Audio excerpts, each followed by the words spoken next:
Hello everyone. My name is Sisilia Ruterika, a student from Accounting Class 23A.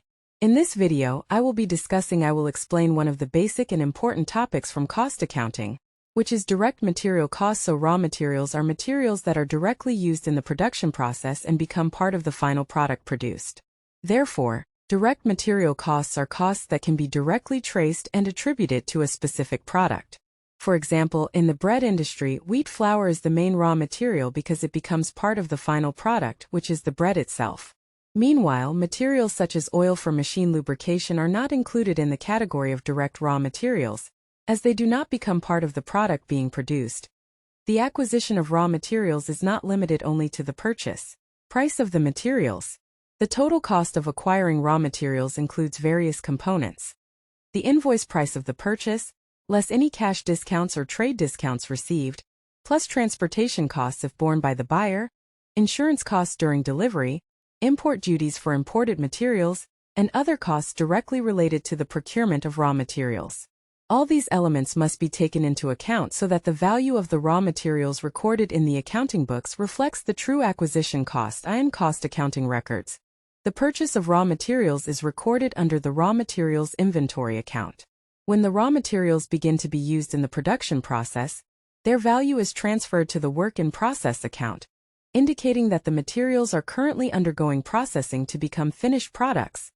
This process highlights the importance of accurate recording so that the cost of production can be calculated correctly. In addition to cost recognition, companies must also exercise control over raw materials.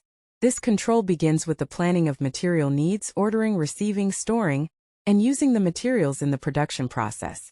Errors in any of these stages may lead to inefficiencies that result in increased total production costs. Therefore, in an internal control system, companies usually implement standard purchasing procedures and use documents such as purchase requisition forms, purchase orders, and goods receipt reports. In practice, direct material costs are also closely related to the inventory valuation method used by the company, such as the FIFO first in first out method, the LIFO last in first out method, or the weighted average method. The choice of method affects the value of the ending inventory and the cost of goods sold, which ultimately impacts the company's profit. Finally, in the management of direct material costs, there is also the concept of standard raw materials. This standard is then compared with the actual usage in the production process.